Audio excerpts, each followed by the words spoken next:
Are you a real estate agent looking to convert more sales leads? Over the next 2 weeks, I'm going to give you my top 10 strategies to improve your conversion. Number 1, make sure when you're making sales calls, record the calls if at all possible so that you can listen to them back. Now, this is a lot like athletes, professional athletes, when they go play whatever game they play, they record that game, and then afterwards they watch the game to see where they can improve. Because a lot of times when you're in the moment, you can't really see the forest through the trees. But after you have a chance to digest it and you can actually see it from like a third person point of view, you can really begin to understand where you can improve, maybe some of the flaws that you had that you didn't realize in the moment. And so just like a professional athlete, you should strive to be at the top of your game, and you should be listening to some of your sales calls back after the fact. A better tip beyond that is send those calls, or at least one or two of them, send them to a mentor or a coach, somebody who can also give you some input that cares about how well you're doing in the business, and preferably somebody that has maybe a little bit more experience too, because they're going to hear some things that maybe you don't hear.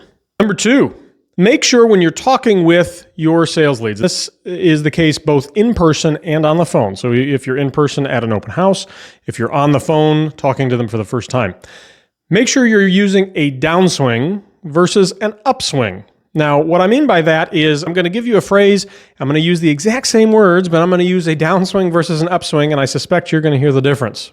Mr. Buyer, I can absolutely help you find a house. Mr. Buyer, I can absolutely help you find a house. Now, you can hear the difference in the downswing versus the upswing. We're finishing each sentence a lot different, either on a downswing or on an upswing. The upswing, when you finish on an upswing, which by the way, this is almost human nature. It's the norm. We always like to talk with an upswing. And what happens though, is that even though that's kind of the norm, that's how most people wind up talking. What that does is it causes uncertainty in the folks that we're talking to. Because if you think about it, when you ask a question, whenever you ask the question, you end on the upswing.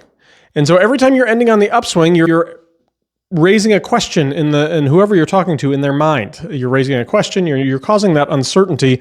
What you're not doing is giving them the belief that you know exactly what you're doing and that you've done this 1,000 times, even if you maybe have, right? It's maybe not a fair thing, but it's sort of one of these human psychology things that when you hear somebody talking with an upswing, you tend to doubt what they're saying or you begin questioning it. It's just kind of built into our psyche.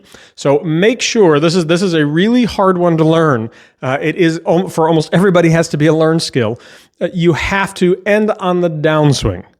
The downswing denotes certainty. It denotes almost authority, right? Authority on the topic. You would never have somebody who was super knowledgeable, a leading scientist in their field who was always ending like this, and they weren't really totally sure. Of course they're certain. They're the expert, and so they're going to end on the downswing.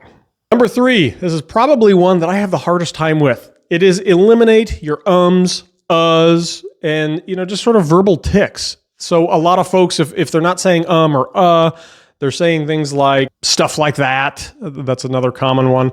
These come often because you're trying to think of what to say next. And instead of knowing or being able to flow directly into what to say next, you don't really know what to say. And so you have to pause a moment, and that pause comes out verbally. So if you know exactly what to say, which only comes through practice, practicing scripts, practicing objection handlers, just practicing dialogues in general, unless you practice those, you're not going to be super fluid with them. And if you're not fluid, you're going to get a lot of ums and uhs. This goes back to my tip number 1 about making sure you listen to your calls and such back. You can even record your appointments, your buyer consults, listing consults. Again, if check your state's laws.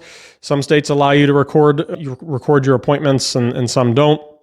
But check your state laws, listen to these things back, see if you have more ums and uhs than you realize. If you do, it's something that you want to be cognizant of. Tip number 4 for converting more sales leads. This is one that I teach my team, I teach my mentors. You close on a home buyer. If you're talking with a home buyer, there are really 2 good ways to close for a buyer consultation. Number 1 would be closing based on strategy. So if this is somebody that you're talking to that has bought homes 20 times before, you're probably not going to be able to close them on the next one I'm going to share with you, but you're going to have to close on strategy. Strategy is going to be paramount because you can say, look, what I know to be true is the folks that walk into a 2024 market or whatever market you happen to be in at the time, the folks that walk into a 2024 market without strategy in place, relying only on the strategy that worked in years past, those are the people that tend to lose more times than not. Now, what you did is you just sort of cut out all of the previous 20 home purchases that they've made, right? Because you're saying 2024 is a different market and requires a different strategy. Now, if they are a first-time buyer, for instance, you're going to rely on the other type of close, which is a process-oriented close. The biggest pain point that a first-time buyer has, oftentimes, is that they're getting ready to spend a lot of money, and they really don't know what they're getting into. They don't know what the process looks like, and so they would love to just walk through the process. So that's the best close for a first-time buyer is, hey, why don't we just sit down? We can walk through the process so that you know exactly what to expect as you're getting ready to buy a house. So I encourage you use those two different closes when you're working with a buyer. You're going to have a lot more success getting to a home buyer consultation. Number 5, this is an old school sales tactic, but I think it's a really good one. You need to assume the sale. What I mean by this is when you assume the sale, you're actually verbally assuming that you're going to be working together. So it sounds something like, Mr. Buyer, when we decide to work together and find the home, this is what we're going to be looking for, or this is how we're going to conduct your search. Mr. Seller, when we decide to list your home together, the strategy that we're going to employ is number 1, number 2, and then number 3, right? It is very assumptive, right? There's 2 reasons that we do this is number 1, it actually helps your own confidence. There's studies that were done that talk about when you're using language that assumes the sale, it makes you in that moment more confident. And so obviously our confidence exudes from us or lack thereof. So the more confidence we can have when we're talking with a prospective client, the better we're going to be perceived. We're going to be more confident. We're going to be more assertive, more authoritative. And that is often what they're looking for. Somebody who is confident, knows exactly what they're doing, and is able to effectively hold their hand through the process. Second thing it does is it inspires confidence in the person we're talking to. And so again, you want them to feel confident in choosing you as their agent.